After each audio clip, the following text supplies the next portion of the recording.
Welcome back. Tonight is not officially a State of the Union address because President Trump wasn't in office last year, but the speech is a golden opportunity relished by new presidents. So how does this president, President Trump, stack up in recent history?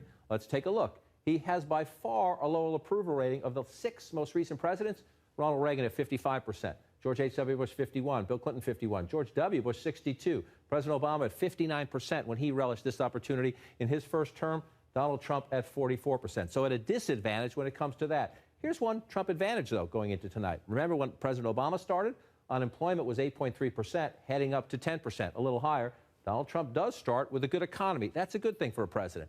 Another thing to think of, when the president talks tonight, his agenda, a lot of Democrats on the coast, this is the House map, don't like it. But when he talks about immigration, security, plays well in red America. That's very important to this president. Cater to the people who got him here. As we prepare for tonight's speech, let's take a little trip down memory lane. By the year 2000, almost 20% of our income will be in health care. Our families will never be secure, our businesses will never be strong, and our government will never again be fully solvent until we tackle the health care crisis. We must do it this year. I hope you'll join me in standing firmly on the side of the people. You see, the growing surplus exists because taxes are too high and government is charging more than it needs. The people of America have been overcharged, and on their behalf, I'm here asking for a refund. While our economy may be weakened and our confidence shaken, though we are living through difficult and uncertain times, tonight I want every American to know this. We will rebuild, we will recover, and the United States of America will emerge stronger than before. It's interesting to go back. Some issues never leave us. Bill Clinton talking about health care as an urgent challenge, both from a budget perspective and from a societal perspective. But B, as you watch it, this is new presidents view this as an opportunity to sort of set the stage, set the terms of the debate. Yes, the inauguration speech gets a lot of play, but this is a big opportunity to talk more specifically. And so I guess back to the question, this president tonight, what's the challenge, the biggest challenge?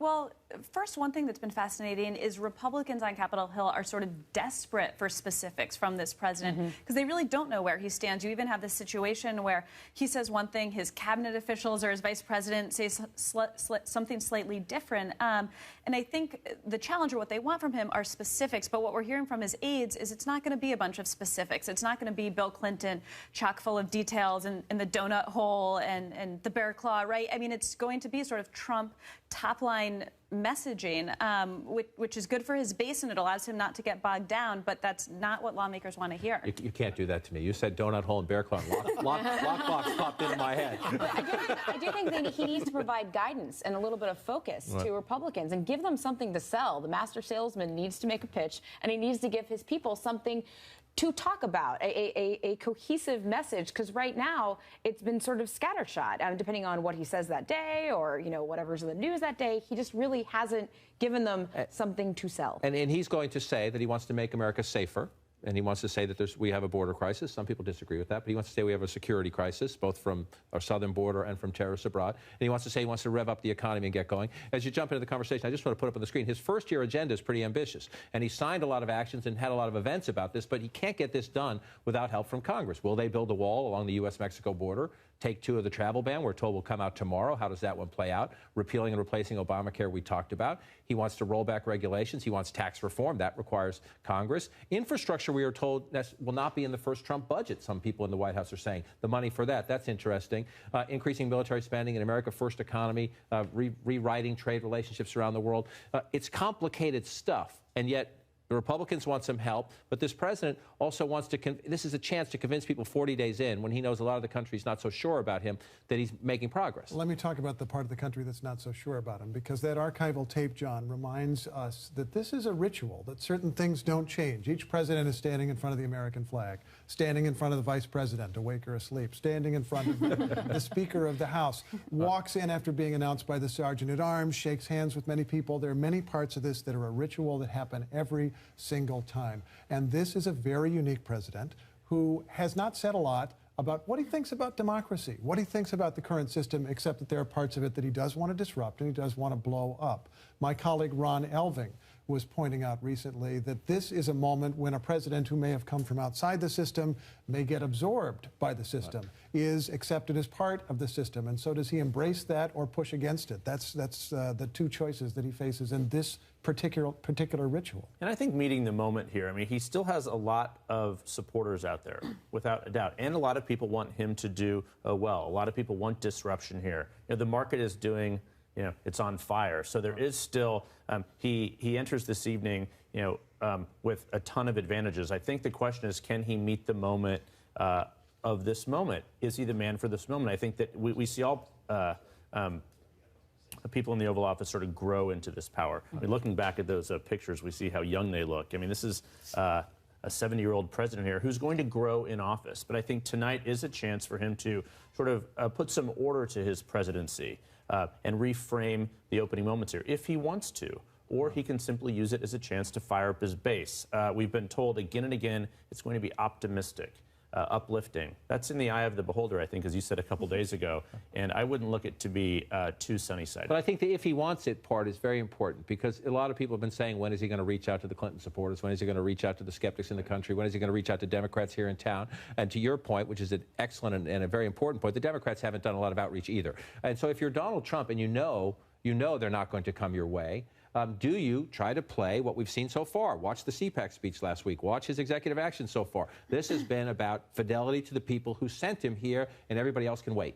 Absolutely. I will say this is going to be, at least they hope, a teleprompter speech. And during the campaign covering him, I was struck by when he reads off a teleprompter and when he sticks to script, which, to be clear, is not that often.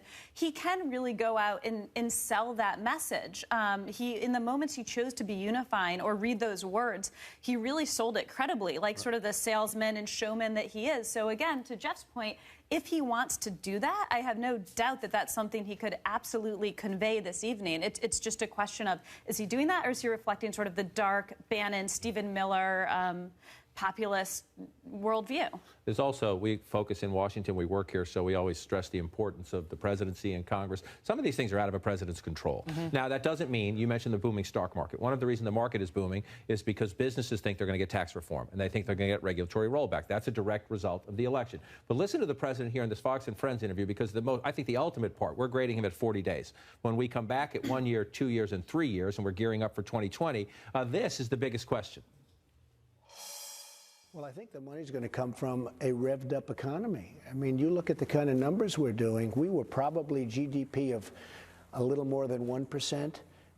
And if I can get that up to 3 or maybe more, we have a whole different ballgame. It's a whole different ballgame. And that's what we're looking to do.